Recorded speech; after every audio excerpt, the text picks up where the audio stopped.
¿Cómo están? Muy buenos días a todos y bienvenidos a Junta Médica. Hoy vamos a hablar de una enfermedad que es peligrosa y lamentablemente la mortalidad es bastante alta. ¿Por qué? Enseguida lo van a averiguar.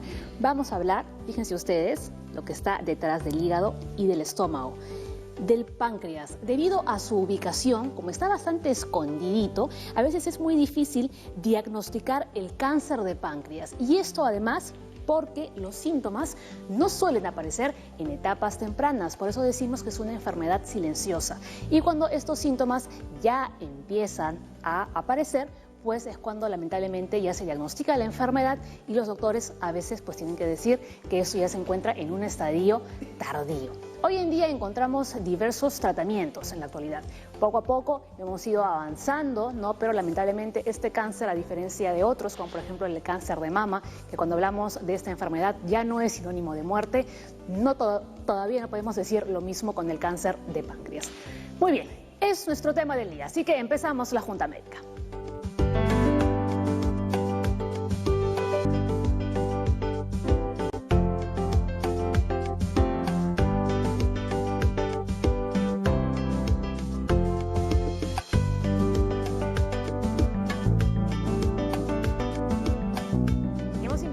Mejores médicos sobre este tema para que nos puedan explicar absolutamente todo sobre el cáncer de páncreas. Nos acompaña el doctor Gustavo Reaño, cirujano del Servicio Especializado de Cirugía de Páncreas y Vaso del Hospital Guillermo Almenara y también miembro del programa de trasplante de páncreas del Hospital Nacional Guillermo Almenara. ¿Cómo está, doctor? Bienvenido. Gracias. También está el doctor Humberto Liu, gastroenterólogo del Instituto Nacional de Enfermedades Neoplásicas del INEN, y el oncólogo Cristian Pacheco, también del INEN. Doctores, muy buenos días, bienvenidos a la Junta Médica.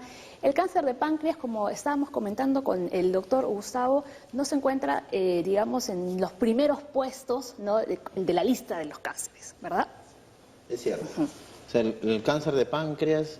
no es muy frecuente para que felizmente no es muy frecuente, no es uno de los tipos de cáncer más frecuentes ni en el mundo ni en el Perú, ¿no? De repente en otras latitudes, en Norteamérica o Europa, podría ser más frecuente. Están descritos más o menos entre la 11ª causa de cáncer en estos países. En nuestro registro de Lima de cáncer que tenemos en el Perú, que es la única base de datos que maneja, digamos, la epidemiología del cáncer en el país, lo ubica más o menos en el 14, 15º puesto, felizmente.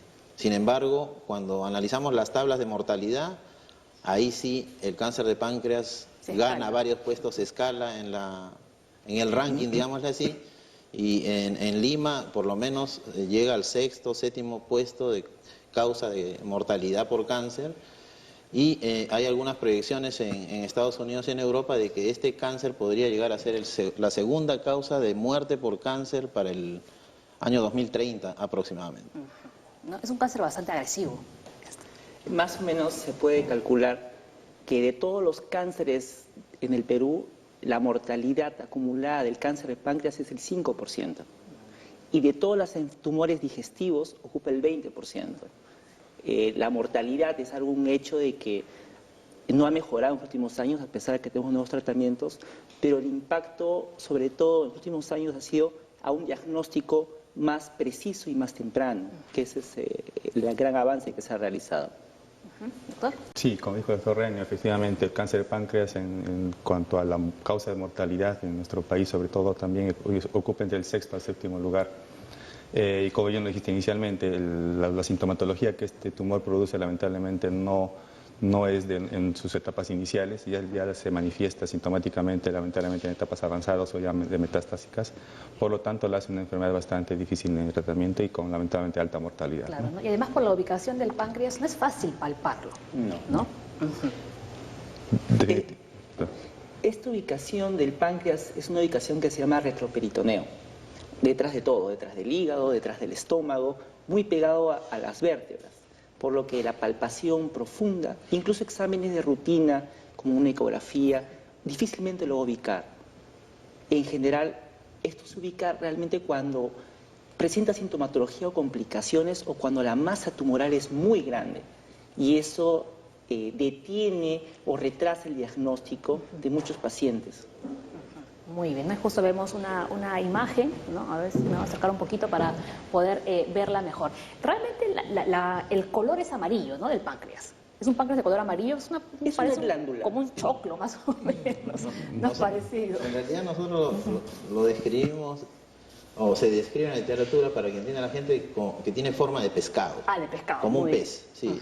Tiene una zona que es la cabeza, tiene un cuello, el cuerpo y la cola, que es la zona más adelgazada. Y es efectivamente una glándula de color salmón. O sea, Salmón más que amarillo en realidad. También el color de un pescado, o sea, es color salmón. Muy Y bien. está en la parte superior del abdomen, de manera transversal, y efectivamente en la parte más posterior. Ahora, lo que siempre nos dicen los médicos es prevención, háganse los chequeos, etcétera, pero a veces si una persona no ha tenido antecedentes familiares, no conoce nadie de su entorno que haya sufrido de cáncer de páncreas, pues realmente es muy difícil que se haga un chequeo preventivo, ¿no? Para saber si puede tener cáncer de páncreas. Eso es importante y eso es un cambio de paradigma de las políticas nacionales respecto al cáncer. El paradigma que se quiere cambiar actualmente es que antes una persona va al médico cuando se siente mal. Y el cambio de paradigma es básicamente hacer que el paciente sano vaya a una determinada edad al médico para mantener esa salud. Y eso es lo importante. El cáncer de páncreas en realidad es una de esas sintomatologías que demora mucho el diagnóstico debido a que la ubicación y la sintomatología pasa mucho tiempo. Entonces las personas cuando empiezan a tener alguna que otra molestia, que dicho sea de paso, el cáncer de páncreas en sus estadios iniciales casi no da molestia. Puede pasar como una dispepsia, una gastritis, un problema digestivo, y en este interín las personas suelen ir a personas no médicas por mucho tiempo, y en verdad ya cuando encontramos sintomatologías de alarma, como sangrado, ictericia, recién va al médico y eventualmente ya hacen diagnósticos tardíos. Ya han pasado años. Entonces ahí las probabilidades en todo caso, ¿no?, de sobrevivir se acortan. Así es. Efectivamente la forma de diagnóstico precoz del cáncer de páncreas lamentablemente no hay forma de tenerla aún. Lo ideal es tener un biomarcador sanguíneo, así como en cáncer de próstata tenemos el antígeno prostático específico y nos permite tener algún alcance, digamos, mediante una simple prueba de sangre. En cáncer de páncreas todavía no lo hay. Hay un marcador tumoral, pero que no es muy específico, incluso en etapas tempranas su sensibilidad baja bastante. Sensibilidad es, digamos, qué tan frecuentemente estando la enfermedad pueda salir positiva esa prueba, ¿no? Y más o menos en un estadio temprano ese marcador llega a un 50%. Eso sería lo ideal, porque los síntomas iniciales a veces, lo que sí quería dejar en claro es, muchas veces uno de los síntomas más importantes son los pacientes que se les va el apetito sin una causa específica o comienzan a bajar de peso sin una causa determinada. Esos son los síntomas iniciales. Incluso en cáncer de páncreas se habla de que podría tener un impacto incluso también a nivel psíquico, de que algunos pacientes se tornan depresivos, también tiene esa sintomatología, o cambios en el hábito defecatorio, porque al alterarse la función digestiva del páncreas, también el paciente comienza a tener ciertos problemas de meteorismo, balonamiento, ruidos, borborismos, o diarreas incluso. Claro, que al principio podría confundirlo con miles de cosas Miles de distintas, cosas. ¿no?, antes de que con un cáncer de páncreas. A ver, el páncreas es una glándula que participa en los procesos digestivos. Cuando sus células desarrollan mutaciones, aparece el cáncer de páncreas. Es difícil detectar el cáncer de páncreas en su fase temprana, como ya nos explicaban los doctores. A menudo avanza sin síntomas y se extiende con rapidez a los órganos cercanos. La pancreatitis y la diabetes repentina son dos factores de riesgo para la aparición del cáncer de páncreas. ¿Están de acuerdo? De acuerdo. Totalmente de acuerdo. La diabetes es una enfermedad que puede ser causa y consecuencia del cáncer de páncreas. Tiene los dos, es una problemática que se tiene con esta patología. En realidad el diabético empieza a ser diabético más o menos a los 40, 50 años. Bueno, hoy en día cada vez menos. A veces, ahora sí, ahora Sí. más tempranamente. Pero el cáncer de páncreas sí es importante también saber de que es una enfermedad que en la edad promedio está entre los 60 a los 80 años. Y en promedio 68 años deben tener más. Ese es el grupo etario que más se ve afectado. Si un paciente desarrolla diabetes a esa edad, a los 60, 65, o sea, fuera del grupo, digamos, de edad que normalmente aparece la diabetes, uno frente a esa diabetes se llama inicio reciente en la adultez madura, de alguna manera es un signo que podría indicarnos un cáncer de páncreas. Muy bien. A ver, doctores. Y algo que Sí. tratabas inicialmente. Todos los tumores en general tienen una causa genética, una alteración, una mutación genética.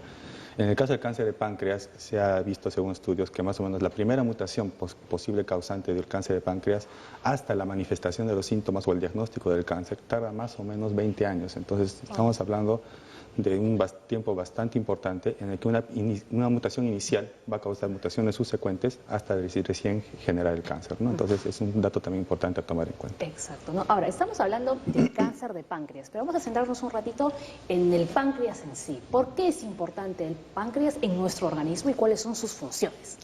El páncreas es un órgano, en verdad, bien pequeño, tiene más o menos 100 gramos. Es una glándula y tiene dos funciones importantes. La primera función es una función netamente digestiva y esta función está basada en la secreción de algunas enzimas, sobre todo para la digestión de carbohidratos y proteínas. Además secreta un bicarbonato, que es un líquido que va a contrarrestar la acidez del jugo gástrico. Esa es la parte digestiva. Y la otra parte es una función netamente hormonal, la que le llaman la función endocrina. Secreta varias hormonas, pero de ellas las más conocidas es la insulina, que tiene que ver con la regulación del azúcar en la sangre, y el glucagón, que es una hormona que controla la insulina, y la somatostatina, que es una hormona que regula ambas. Entonces, esos son los dos espectros importantes de la función pancreática. Y eso es lo que se empieza a alterar con el cáncer. Sí. ¿No? Evidentemente. Muy bien. Entonces queda claro, ¿no?, con el cuadro que tenemos ahí, que lo están viendo, ¿no?, cuáles son las dos funciones principales del páncreas. Ahora, vamos con este dato. La mayoría de los cánceres de páncreas comienzan en las células que sintetizan enzimas. ¿Qué quiere decir esto, doctores? Ahí no estamos, creo que, muy de acuerdo. A ver. De hecho, el cáncer de páncreas, no todos los cánceres de páncreas son iguales, eso es un tema importante. La glándula se compone de células que fabrican las hormonas, que se conforman en glándulas, y estas glándulas conforman unos ductos que permiten el drenaje al tubo digestivo. La mayoría de tumores de páncreas encajan en el grupo de los adenocarcinomas, que son básicamente neoplasias que nacen de los ductos. A pesar que constitucionalmente los ductos es una minoría del páncreas, es donde nacen la mayoría de lesiones. Existen tumores de las glándulas, como los tumores acinares o los tumores endocrinos, pero son porcentualmente menores. A ver, más opiniones. Es cierto, o sea, la parte enzimática que el páncreas produce, o sea, las enzimas que produce el páncreas, que son varias, se producen en un área que se llaman los acinos pancreáticos, son como áreas, digamos, de acumulaciones de células que están destinadas, especializadas a producir estas enzimas. Pero estas enzimas finalmente van a drenar por un sistema canalicular, por varias vías, hacia un conducto principal, que es el conducto principal pancreático, que al final va a desembocar en el aparato digestivo, para que ejerza su función digestiva. Efectivamente, el cáncer de páncreas más frecuente, que es el adenocarcinoma ductal, como dice el doctor Liu, es el 85 a 90% de los cánceres de páncreas. Hay un 15 a 10% de cánceres de páncreas que no son adenocarcinoma ductales, que son los que se originan en estos conductitos. En el epitelio que tapiza esos conductitos, ahí empieza el cáncer. ¿Ese que tuvo Steve Jobs? Steve Jobs tuvo un carcinoma neuroendocrino, que es una de esas variantes que están entre el 10 al 15%. O sea, es más raro todavía. ¿Ah? Más raro todavía. Ese es más raro. El frecuente es el ductal. El neuroendocrino es la segunda causa de cáncer y es la que se origina en estas estructuras celulares que son las que producen más bien las hormonas. Son los islotes de Langerhans, que son las que producen la insulina, que producen la somatostatina, como dijo el doctor, el glucagón. Son un acúmulo de células que están aglutinadas a manera de islotes en la glándula, y a partir de esas células que hay, que son varias, de ahí nace el carcinoma neuroendocrino, que tiene un mejor pronóstico. Así es. Viven más tiempo y se curan más. ¿Algo que añadir, doctor? No, creo que ya ambos doctores lo dijeron prácticamente todo, ¿no? La cáncer más frecuente, hablando del cáncer de páncreas, es el adenocarcinoma, que nace en los conductos del páncreas. Así es, perfecto. Hacemos nuestra primera pausa en Junta Médica y les hago una pregunta. ¿Ustedes en su casa tienen botiquín ¿Sabrían decir, por ejemplo, cuáles son los elementos necesarios que deben tener en el botiquín de casa? Bueno, enseguida el doctor Carlos Malpica nos va a enseñar qué es lo que realmente debemos tener para armar un buen botiquín en nuestra propia casa. Ya volvemos.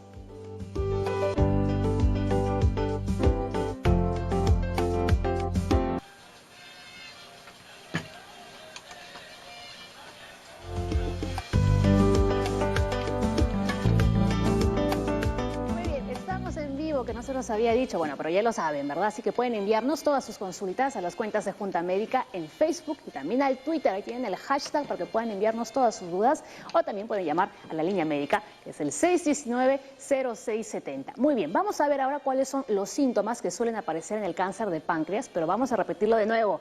Lamentablemente al inicio no presenta síntomas. Estos se hacen evidentes ya en etapas un poco más avanzadas. Muy bien, a ver, a menudo el cáncer de páncreas en etapas tempranas no provoca síntomas. Cuando estos aparecen es porque ya se ha propagado. La mayoría de los síntomas se sienten por la ubicación del páncreas y su relación con los órganos del aparato digestivo, ¿no? Más o menos el doctor Liu nos estaba comentando algunos de los síntomas como la ictericia. Eso es muy importante, de acuerdo a que la sintomatología tiene mucha relación en dónde empieza el tumor de páncreas.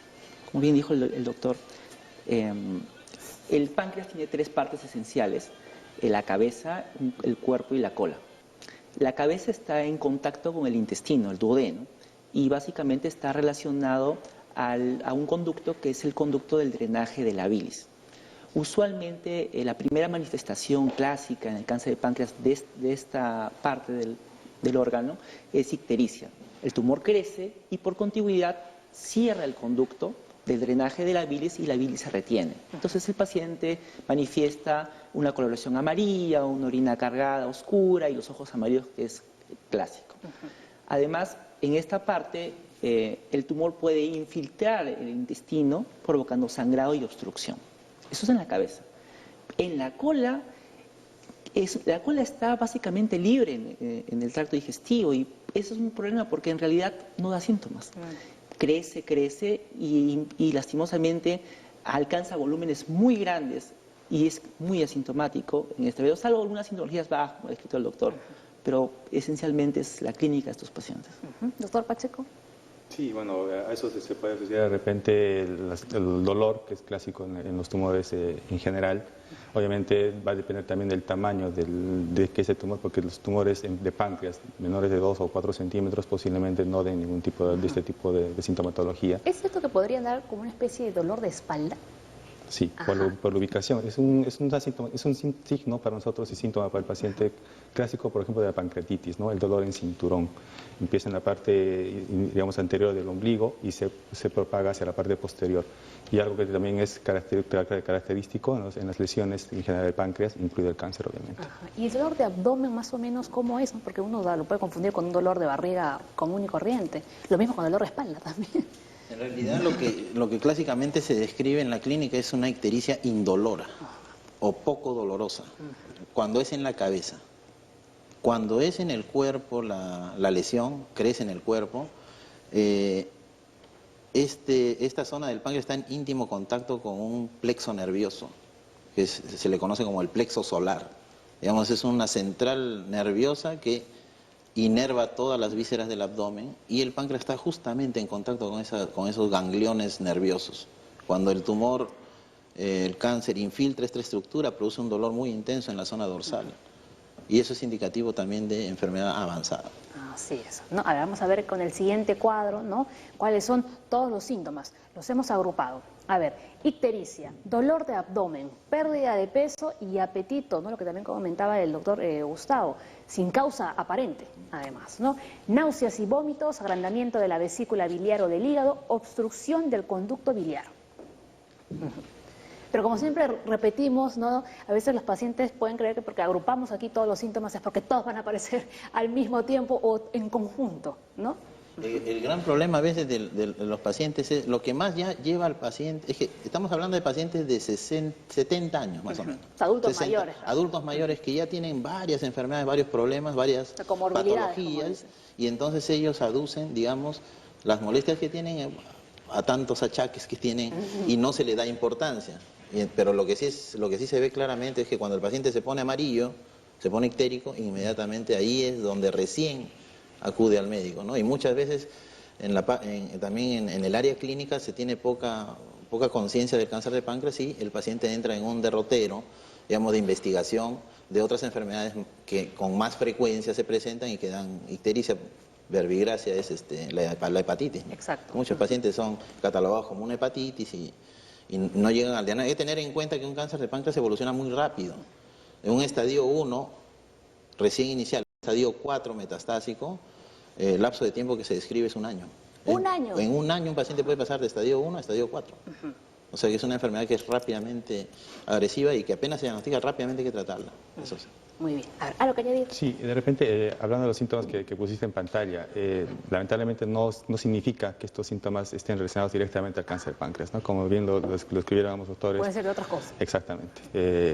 Hablando de tumores, tumor de vesícula, tumor del duodeno, de repente un tumor retroperitoneal, los linfomas que de repente por el crecimiento agresivo pueden llegar a producir también ictericia, dolor abdominal, agrandamiento de la vesícula, del hígado, como bien lo dijiste, ¿no? Entonces, no necesariamente la presencia de estos síntomas van a ser igual o van a significar necesariamente un cáncer de páncreas. Claro, y eso también complica el diagnóstico, entonces, por ende.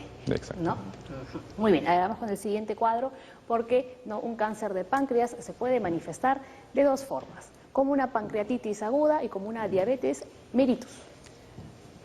En algunos casos. A ver, el doctor, otra vez. No es clásicamente, uno podría pensar porque hay muchas causas de pancreatitis agudas y la mayoría son benignas, entonces no hay que pensar que tengo pancreatitis aguda y ya tengo cáncer. Creo que eso hay algo que descartar. Es una de las manifestaciones muy diminutas, esporádicas que acontecen. Básicamente la pancreatitis aguda en el contexto del cáncer es porque una lesión en el ducto pancreático produce los mismos cambios de una piedra, que es la causa más común de pancreatitis aguda. La diabetes mellitus, como ha dicho el doctor, si bien es cierto, en ambos casos es importante, o sea, pacientes con diabetes de muchos años pueden tener como factor de riesgo el cáncer de páncreas, también la manifestación de una obstrucción del ducto pancreático por mucho tiempo hace que haya una atrofia pancreática. Y esa atrofia representa una diabetes de presentación temprana. Pero son las manifestaciones más difíciles. Esencialmente los pacientes ya tienen cáncer de páncreas, suelen estar con poca sintomatología y las señales de alarmantes cuando ya es avanzado es ictericia, dolor, baja de peso, ya son manifestaciones mucho más avanzadas. Muy bien. ¿Ustedes están de acuerdo con el doctor? Sí, en realidad pancreatitis y diabetes son justamente las dos entidades que pueden ser causa y consecuencia de la enfermedad. Ahí se entra en un problema.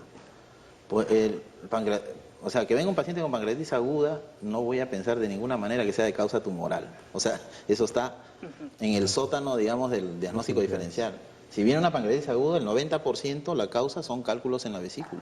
O sea que de ninguna manera voy a pensar en cáncer. Pero eventualmente sí, como dice el doctor Liu, digamos que en porcentaje, si hacemos un aproximado, causa tumoral de pancreatitis aguda, 5%, 10%, no es mucho. Y las diabetes, sí, las dos entidades son están descritas como factores de riesgo de cáncer de páncreas.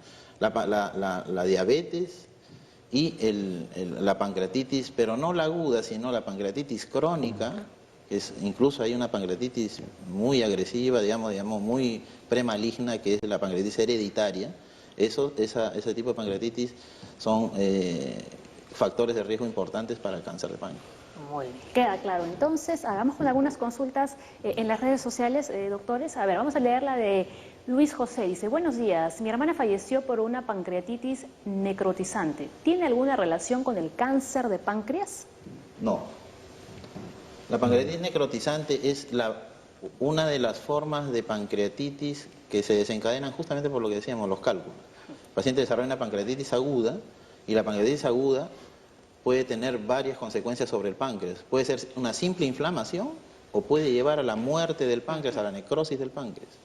Y esa parte necrosada del páncreas termina disolviéndose dentro del organismo o extirpándose quirúrgicamente, pero no es una entidad precancerosa de ninguna forma. Muy bien. Sí, de acuerdo. Vamos con la siguiente, la de María Luisa. Dice, buenos días, ¿qué posibilidad hay de tener cáncer de páncreas si se ha tenido cáncer de vesícula hace 9 años? Estadísticamente, más o menos 1 de cada 10 tumores de páncreas se puede decir que está relacionado con la herencia. Y hay enfermedades que sí están asociadas a un mayor riesgo de cáncer de páncreas. Por ejemplo, la poliposis adenomatosa familiar, la enfermedad de Lynch, relacionados a algunas neoplasias, como ejemplo el cáncer de mama y ovario, Peutz-Jeghers, son enfermedades que en un espectro sindrómico de tumores genéticos está metido el cáncer de páncreas. Al momento, vesícula y páncreas no están relacionados como tal. Sí, hablamos de repente en los primeros minutos del programa, las primeras mutaciones genéticas en el cáncer, sea del cáncer de páncreas existen varios tipos de mutaciones, pero hasta de 4 genes importantes, y dentro de ellos de repente el más importante es el gen BRCA, que posiblemente ya lo hablaste cuando hablaste de cáncer de mama o de ovario posiblemente. Entonces, no lo puedo recordar. Bueno, estos 4 genes, y hablando incluido el cáncer el gen BRCA, son genes reparadores, vale decir que cuando se produce la división celular, algo puede pasar en ese transcurso de la división celular y puede, por ejemplo, romperse una de las cadenas del DNA. Entonces, al producirse eso, estos genes van a reparar esta cadena para hacer que la célula mantenga su digamos, performance normal y su función normal. Pero si este gen reparador está mutado, va a ser un gen que no va a funcionar, no va a reparar, por ende, la alteración del DNA se va a mantener en el tiempo y esta mutación va a producir nuevas mutaciones que van a producir generalmente el cáncer. Ahora, este gen BRCA se ha visto que está bastante fuertemente relacionado hasta un 95% en los cánceres de páncreas, en los cánceres de páncreas hereditarios, como lo dijo el doctor Liu, que son lamentablemente también el menor porcentaje. Pero esto implica de que en estos últimos años, con este boom, por ejemplo, de lo que es la inmunoterapia, la terapia personalizada en los diferentes tumores, si bien es cierto, ya existe tratamiento para este tipo de mutación BRCA, tanto para las alteraciones en ovario o en cáncer de mama, se está realizando estudios para ver si también se puede realizar en los tumores de cáncer de páncreas, ¿no?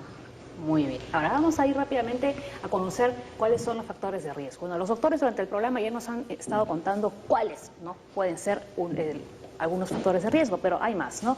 Antecedentes familiares, fumar, obesidad, inflamación crónica del páncreas, diabetes repentina y la edad avanzada. A ver, esta va para el doctor Liu. ¿Estamos de acuerdo con el listado, doctor, o hay que añadir o cambiar cosas aquí? En realidad, en el tema de factores de riesgos hay que dar un mensaje general. El cáncer es prevenible y se ha visto, se ha demostrado. ¿Cómo se puede prevenir este tipo de cáncer en concreto? Hasta un 30% de todos los cánceres se pueden prevenir. Y en realidad ya hay factores estudiados que se enmarcan respecto a estilos de vida saludable, que ese es un mensaje en común que tenemos con varias enfermedades.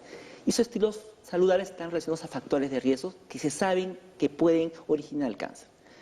En el cáncer de páncreas, posiblemente el factor de riesgo más importante es el tabaco. Y se ha visto una relación entre tabaco y cáncer de páncreas dependiente del tiempo de tabaquismo y el número de cajetillas diarias. Y además se ha visto que cuando uno rompe ese ciclo, dejar de fumar, puede mejorar ese riesgo con el tiempo. Es el más importante. El segundo riesgo importante que se ha dado es la obesidad. En países desarrollados como Estados Unidos, ellos tienen una epidemia de obesidad y el Perú también estamos en eso. Estamos en la cola ya. Estamos aumentando la obesidad y sobre todo en niños. Entonces, como dice el doctor Pacheco, son genes que pueden estar inactivados, pero con estos factores de riesgo se pueden activar y originar cáncer en muchos años. Otro factor de riesgo importante que tal vez no está mencionado ahí es el tema del alcoholismo. Ay, verdad. El alcohol en general no es bueno para ninguna enfermedad y muchas enfermedades neoplásicas están asociadas al alcohol. El mensaje es cero alcohol. Inflamaciones crónicas del páncreas, como el doctor ha dicho, hay 2 tipos de pancreatitis crónicas, las hereditarias y postpancreatitis agudas. Ambas son factores de riesgo conocidos.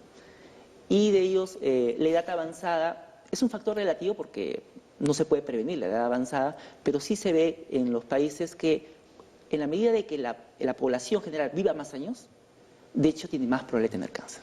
Y de hecho en el Perú se ve que la mayoría de cánceres aumentan porque las personas viven Vivimos más. más. ¿No? Muy bien. ¿Añadimos algo más o nos vamos a la pausa? No, creo que está. Claro. Muy bien, hacemos entonces una nueva pausa en Junta Médica. Ya se viene el doctor Carlos Malpica con el SAMU y también más preguntas en las redes sociales.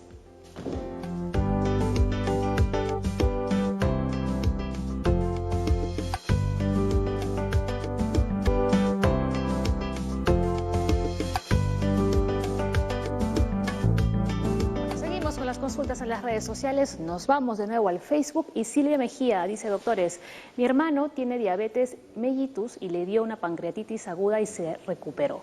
¿Qué cuidados debe tener para cuidarse? ¿Es candidato a un cáncer de páncreas? Bueno, la segunda creo que ya está respondida, ¿no? La segunda cuestión. La primera, a ver. Ahí faltaría el dato de la edad, ¿no? Ah, es Si es verdad. una diabetes de inicio tardío en la adultez, o sea, a los 60, 70, definitivamente es un factor de riesgo. No tenemos ese dato. Importante. Debe ser un paciente diabético como tantos diabéticos que hay en Lima y en el Perú, y que eventualmente lo más probable es que tenga también cálculos en la vesícula, que es el frecuentísimo. Y lo más probable es que esa pancreatitis aguda sea de origen biliar, ¿no? Y si se ha recuperado, me imagino que no ha tenido muchos estragos con la pancreatitis. Yo creo que si no ha sido de inicio tardío en la adultez, esa diabetes, yo creo que no habría que preocuparse por un cáncer de páncreas. Lo que sí tiene que cuidarse es de su diabetes. Controlarla. Y si no se ha operado la vesícula, si hay cálculos en la vesícula, habría que operarse de la vesícula, extirpar la vesícula. Sí, básicamente añadir eso del estilo de vida, que bien lo remarcó el doctor Liu, ¿no? El estilo de vida es bastante importante y en este paciente en todo caso juega un rol mayor aún. Implica el tipo de alimentación, la actividad física, esas cosas son bastante importantes para intentar prevenir un poco más la aparición del cáncer en este paciente. Así es, ¿no? Y les volvemos a recordar, a ver, a todos los televidentes que día a día nos escriben, ¿no?, a las cuentas de Junta Médica. No se olviden de poner, ¿no?, por ejemplo, importante de dónde es la persona que hace la consulta, la edad, porque les sirve de mucha ayuda a los doctores, ¿no? Y si tienen ya un diagnóstico, también que digan el diagnóstico, ¿no?, que les han dicho. Muy bien, a ver, es importante conocer el estadio de la enfermedad y determinar si el cáncer de páncreas se puede extirpar por medio de cirugía. La cirugía del cáncer de páncreas es muy compleja, ya sea si es una extirpación parcial o total. Y ahí entra el doctor Gustavo Díez. A ver. Lo más importante, bueno, las cifras son más o menos claras y no han cambiado en el tiempo. Del 100% de pacientes que hacen cáncer de páncreas, el 50% viene metastásico. O sea, ¿eso qué significa? Que el cáncer ya se diseminó, se propagó a otros órganos. En esos pacientes ya la cirugía no tiene ningún rol. En el otro 50% podría tenerlo. Hay un 30% que llega con enfermedad localmente avanzada, se llama. Es decir, no ha hecho metástasis, pero la enfermedad localmente ha invadido estructuras que son vitales para el organismo y que no pueden ser extirpadas en conjunto con el tumor. Básicamente son arterias y venas de muy grueso calibre que tienen un rol primordial para la vida del paciente y que no podemos extirparlo en conjunto, si no el paciente no sobreviviría a la operación. Y hay un 20% que vienen en estadio resecable, le llamamos, que son los tumores de menor estadiaje que no comprometen los vasos sanguíneos que hemos hablado y que podrían ser susceptibles de una extirpación. O sea, Entonces, solo este 20% sería apto para la solo el cirugía. 20% del 100% puede llegar a una cirugía. Hasta ahora, el único tratamiento que ha podido, entre comillas, curar un cáncer de páncreas es la cirugía. O sea, no existe todavía reportes de que un cáncer de páncreas se haya curado sin cirugía. Por lo tanto, todo el esfuerzo debe ir en poder llevar al paciente al quirófano mediante diversas maniobras. Eso ha ido cambiando. Cuando hace algunas décadas, cuando un tumor invadía estos vasos sanguíneos, ya era indicativo de irresecabilidad, le llamamos nosotros. O sea, que ese paciente no era tributario de poder ser extirpada esa lesión del cuerpo. Entonces, eso es como uno lo ve con tomografía. La tomografía es el método estándar ahora para definir el estadio de la enfermedad, o sea, qué tan avanzado está, y si hay o no compromiso de la vasculatura por vecindad, por el tumor que crece primordialmente en la cabeza, porque más o menos el 78% de los cánceres de páncreas crecen en la cabeza. El otro crece en cuerpo y cola, son más raros. y mejor porque son más malos. Y entonces la cirugía en cáncer, cualquier cirugía en el páncreas es de alta complejidad. Ninguna cirugía pancreática es pequeña o sencilla o fácil. ¿Cómo queda el paciente después que se ha sometido a esta cirugía? En realidad, el paciente, si uno extirpa, nos vamos a ceñir solamente al tema de la resección de la cabeza del páncreas, que es lo más frecuente. Y es lo más complejo también, porque retirar el cuerpo y la cola es más sencillo. El retirar cuerpo y cola es una cirugía resectiva solamente. O sea, saco el cuerpo y la cola y ya no reconstruyo nada, porque no estoy afectando el tubo digestivo. Pero cuando saco la cabeza del páncreas, tengo que sacar la vía biliar, tengo que sacar una porción de estómago, tengo que sacar el duodeno. Entonces, prácticamente el centro del aparato digestivo hay que sacarlo. Todo eso queda suelto, entonces hay que reconstruirlo. Viene la segunda fase de la operación, que es la reconstrucción. Y en la reconstrucción, el talón de Aquiles siempre es la reconstrucción del páncreas, porque uno cuando corta el cuello del páncreas para sacar el tumor de la cabeza, ese muñón de páncreas tengo que reconectarlo al intestino. Esa reconexión implica una técnica de cirugía muy depurada y de esa conexión devienen una serie de complicaciones. La duodeno-pancreatectomía, que es la operación de la que estamos hablando, tiene en los mejores centros del mundo unas cifras que ya son más o menos estándares, que van de complicaciones de 30 a 50%, o sea, casi la tercera parte o la mitad de los pacientes sufre alguna complicación. Y hay un 3 a 5% de mortalidad, es decir, que el paciente con cáncer de páncreas, además de tener una enfermedad muy agresiva, tiene un tratamiento muy agresivo, que es una cirugía compleja, y que la única manera que se ha visto de reducir la morbimortalidad, le llamamos nosotros posoperatoria, por esta gran cirugía, es concentrar a los pacientes con esta enfermedad en servicios especializados donde trabajen médicos de varias especialidades en conjunto a manera multidisciplinaria, manejando esta patología solamente. ¿Y aquí en Perú lo conseguimos? Sí, claro que sí. Por ejemplo, en el Almenar, el servicio donde yo trabajo es un servicio de cirugía de páncreas. O sea, nosotros nos dedicamos solamente a operar y a tratar pacientes con patología pancreática. No vemos otra cosa. Bueno, por ahí tenemos algunas otras patologías, pero lo central es cáncer de páncreas. El Hospital Rebagliati lo mismo, y el Hospital Neoplásicas también tiene gente experta en manejo de cirugía de páncreas, pero después no hay.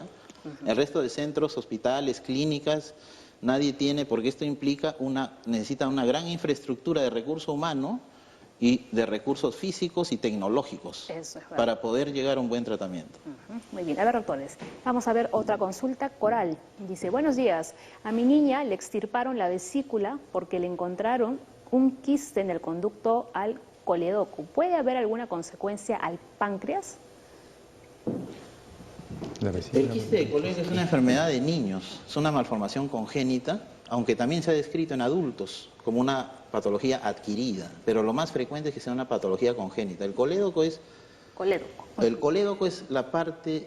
una parte del árbol biliar. O sea, el hígado produce bilis y esa bilis va al intestino a través de unos conductos, unas tuberías, y una de las partes de esa tubería es el colédoco. Entonces, el colédoco en estos enfermos se dilata.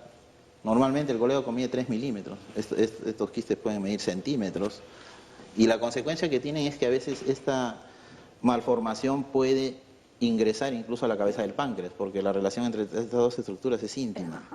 Entonces, el quiste de colédoco, lo que hay que hacer es extirparlo.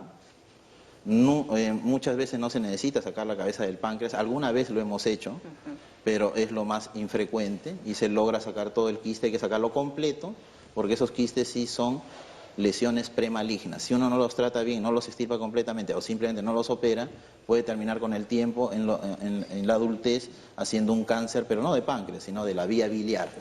Es un colangiocarcinoma, se llama eso. Entonces, atención también, ¿no? A ver, doctores, tenemos otra consulta. Maggi, es larga, así que vamos a leerla con detenimiento. Dice: buenos días, mi abuela a los 70 años falleció de cáncer de páncreas con metástasis a los pulmones. A ella siempre le sacaban ecografías en el salud y nunca le detectaron nada. En Trujillo, ella se internó en el seguro de salud y le mandaron a hacer tomografías y resonancia magnética. Y ahí recién le detectan el cáncer pancreático. Mi pregunta es: ¿por qué en las ecografías nunca salió nada de la enfermedad? ¿O es que no se llega a visualizar con la ecografía? Así como el tratamiento y el estadiaje es complicado. El diagnóstico de por sí en páncreas es bien complicado por la ubicación. Es cierto, de los exámenes de rutina que tenemos, pocos de ellos localizan el páncreas porque el páncreas está retroperitonealmente y el peritoneo es una membrana como que de grasa. La ecografía en ese aspecto, cuando llega al estómago, la grasa y el páncreas, hay mucha interferencia y no se ve. Se pierde casi. Se pierde. Por lo que usualmente el diagnóstico, cuando hay sospecha de páncreas, de cáncer de páncreas, es básicamente imagenológico, que la tomografía es importante, y también hay otros métodos que han aparecido en los últimos años en el Perú que permiten un diagnóstico mínimamente invasivo y de alta precisión. En este contexto, el ultrasonido endoscópico es un diagnóstico que complementa muy bien a la tomografía y además permite un diagnóstico histológico, porque se puede hacer una biopsia con un endoscopio, con un ecógrafo en la punta, el cual puede ser ingresado por la boca, el estómago, el intestino, y permite una biopsia del tumor de páncreas con alta seguridad y permite hacer un diagnóstico. Ahora, ese método diagnóstico es de alta complejidad y requiere personal muy entrenado. Doctor Pacheco. Sí, bueno, además de lo que decía el doctor Liu, de parte del peritoneo, la presencia del peritoneo también están las asas intestinales. Y el aire y las asas intestinales de por sí hacen muy complicada la visualización por ecografía del páncreas. Obviamente, como también lo dijo el doctor Liu, la tomografía juega un rol importante para el diagnóstico aún de los tumores pequeños. Pero algo que quería no dejar de escapar respecto a lo que hablaba el doctor Gustavo respecto a la cirugía, si bien el 20% de los pacientes con cáncer de páncreas pueden ser resecables al diagnóstico, ese otro 30% que es localmente avanzado, o también pueden estar catalogados como potencialmente resecables. Por ende, pueden ser manejados mediante quimioterapia por un tiempo determinado, 2 meses más o menos, y de ellos más o menos un 40% pueden llegar a ser resecables. ¿No? Entonces, es algo la idea que quería acotar, porque es importante saber que de este 30% adicional todavía tenemos un porcentaje de, como dijo bien el doctor Gustavo, la cirugía sí ciertamente es el acto médico importante para determinar una curación del cáncer de páncreas. Más eficaz. Exacto. Bueno, es lo que puede curar un paciente con cáncer de páncreas, efectivamente. Este 30% tiene un porcentaje adicional que puede ser beneficiado por esta. Decimos que la cirugía puede curar el cáncer de páncreas. ¿La quimioterapia? Lamentablemente la quimioterapia, como digo, si vamos a hacer como una quimioterapia con la indicación de hacer este tumor potencialmente resecable, podemos catalogarlo como parte del proceso de curación del paciente, ¿no? Si logramos hacer que este tumor pueda ser resecable en un futuro. Pero en la mayoría de los casos ese 50% y un poco más, como dijo bien el doctor Gustavo, ya son pacientes con una enfermedad metastásica. Por ende, el rol de la quimioterapia es darle una sobrevida al paciente, obviamente con calidad de vida, lamentablemente no con un objetivo de curación. Mira, lo que ha dicho es importante. Hablar de curabilidad o de cura en cáncer de páncreas no es tan sencillo. Hay algún reporte en la literatura que habla de los largos supervivientes al cáncer de páncreas que en realidad para poder hablar de cura de cáncer de páncreas tienen que pasar por lo menos 13 años. Después de los 13 años, no es como otros cánceres que pasan los 5 años, sí, ya muy probable que esté... En otros nos han dicho que tienen que pasar 10 más o menos para ya hablar de una posible cura, ¿no? Yo he encontrado el páncreas 13 más o menos. 13 años. Muy bien. Doctores, nueva pausa en el programa y después ya viene el doctor Carlos Malpica a enseñarnos cuáles son los elementos necesarios que debemos tener en casa para armar un buen botiquín.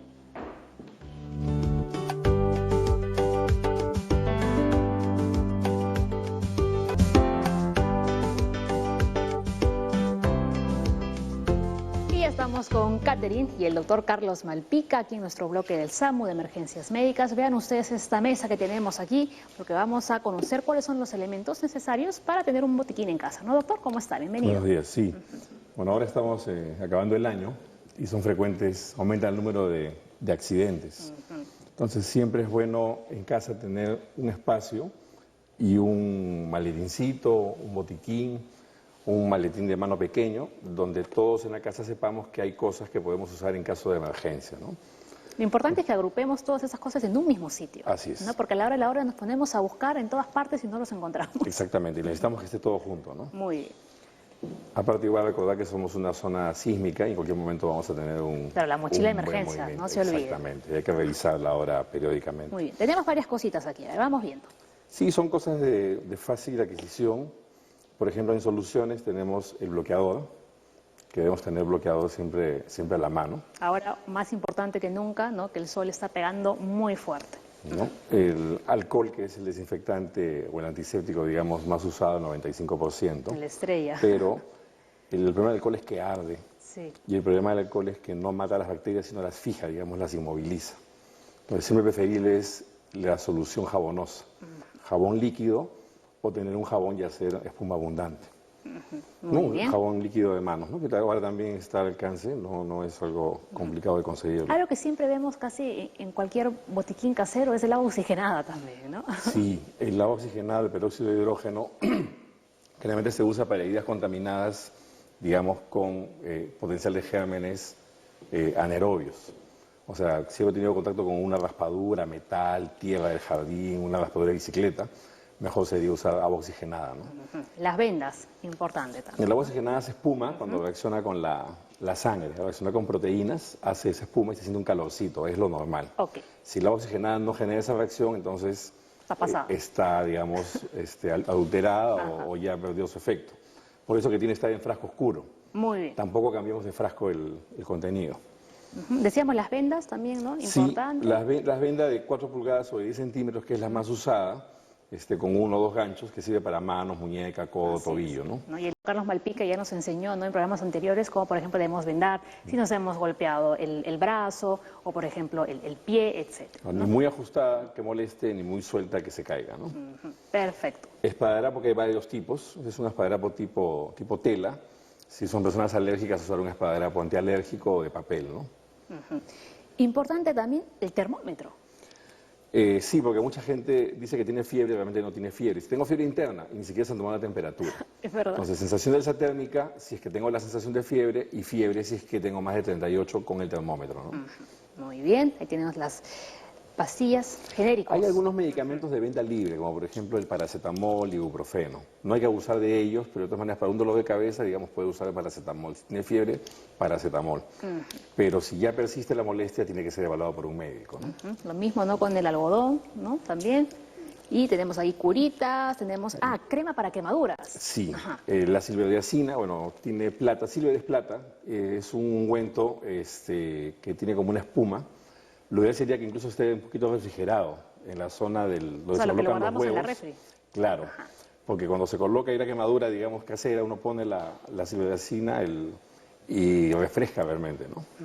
Y evita la profundización de la quemadura. Algo que también hemos aprendido mucho aquí con el bloque de emergencias médicas es utilizar las gasas. ¿no? Sí, lo que pasa es que el papel higiénico, el algodón deja residuos, deja filamentos y al final contamina.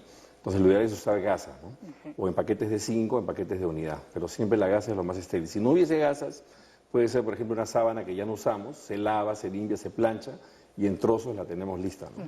¿No? Para esta gasa que esté en su envoltorio. ¿no? Claro, O sea, que esté cerrado, limpia. ¿no? A veces usa papel craft, con eso se envuelve, ¿no? Muy bien. ¿Y esto qué es? ¿Suero? Son sales de hidratación, sí, agua con sal y algunos electrolitos, para el caso de gastroenterocolitis, ¿no? Exacto. Ahora que estamos en el mes de fiestas, generalmente hay una mala combinación, ¿no? Alcohol, comida copiosa, y si tienen cálculos en la vesícula van a terminar con cólicos abdominales o incluso pancreatitis, ¿no? Muy bien, importante, ya por último, ¿no? Unos Por guantes. el tema de bioseguridad, también. sí, los guantes descartables, en caja de 100 unidades se puede conseguir quizás en 20 soles, ¿no? O sea, sí es bueno. El doctor nos dice hasta el precio y todo. Sí. Muy bien, y ya por último, ¿no? Una tijera que nos vendría bien si queremos cortar gasas. Sí, a vendas, veces pasa lo que sea. queremos cortar y no tenemos la tijera a la mano. Estamos yendo hasta la cocina, a buscar en el baño, entonces mejor es tener siempre una tijera sencilla en el Claro, y una botiquín. tijera además que sea específica para el botiquín. Y que preferible ¿no? de bordes, la punta que sea redonda, sí, para no generar más daño. Perfecto, muy bien. Entonces, como ya han visto, realmente son elementos, como decía el doctor, de fácil adquisición, ¿no? Muy simples, tampoco son tantas cosas las que necesitamos. Y revisarlo periódicamente, ¿no? Al menos Eso cada es 3 básico, meses. ¿no? Para ver, Sí, podemos tener de repente una oxigenada hace 4 años que ya ni sirve. porque a veces abrimos el maletín y ya no tenemos nada, o ya lo usaron, o está en mal estado, o se estropearon las cosas, ¿no? Así es, ¿no? O tomamos las pastillas y no las hemos repuesto. Así es.